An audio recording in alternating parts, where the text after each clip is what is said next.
Saskatchewan is not expected to be a major battleground this election, but that doesn't mean there are no interesting storylines. For a look at some of the big picture, I'm joined by our provincial affairs reporter, Adam Hunter. Hi, Adam. Hi, Sam. So how does Conservative leader Andrew Scheer, who's a Regina incumbent, look going into this?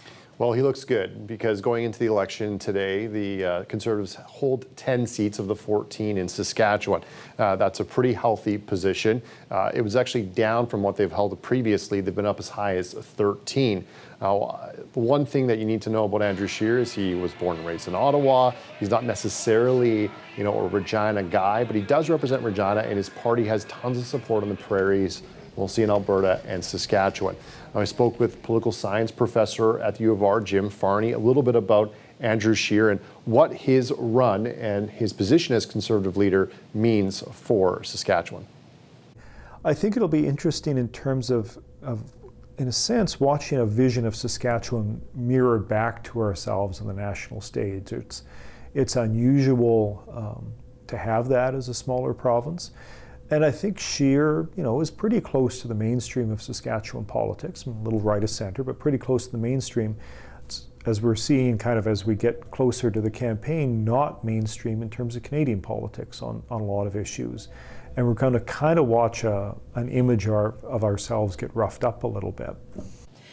Now, Saskatchewan has another national candidate that people will pay attention to. Ralph Goodale, of course, has been in government forever. What are the odds he could lose his seat? Well, traditionally, Ralph Goodale's been pretty safe. People say that, he's not necessarily in a Liberal riding in regina-wascana, but that people that maybe don't support the Liberal Party or don't identify as Liberal members vote for Ralph Goodale. He's had a seat since 1993. We've seen a little bit of publicity over the last few months, billboard campaigns, things like that, even politicians coming out and saying, Ralph Goodale, it's time for us to vote him out. Ralph Goodale survived the 2011 election, which was really bad for the Liberals. So right now, you'd think that Ralph Goodale's okay, but it's a long election campaign. We'll have to see how it plays out.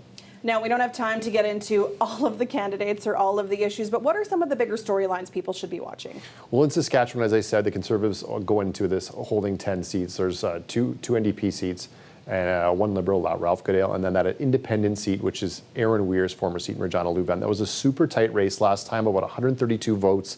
We'll keep an eye on that race. Aaron Weir himself told me he doesn't think that the NDP can hold on to that race for many different reasons. And in the north is another place people need to focus. Georgina-Lewvan, who won by 82 votes in 2015 for the NDP. She's up against Tammy Cook-Searson, most notably the chief of the Lac La Ronge Indian Band. She's running for the Liberals. It's a high-profile candidate. That should be another tight race, at least at this point, going into it about a month away. 40 days to go. Yeah, is it that many? Thanks for this, Adam. You're welcome.